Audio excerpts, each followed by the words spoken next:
will talk about how can you enable this sign or know how you can do that on your Meetup. So all you have to do, so you just go above your photo profile, click on it here. So then it's going to take you to your profile. Then all you have to do, just go above this sign, click on it here.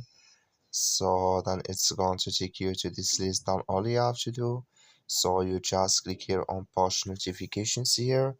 When you just click on it, it's going to take you to this list here. Click on notification categories here. Then you come to this list here. Then you go down. Then you come here to replace to your comments here. Then you click in this sign that, like you see, this color show for us. That's me replace so your comments notifications enable with us now. That's all you have to do. Thank you for watching. Don't forget to support us by liking, subscribe.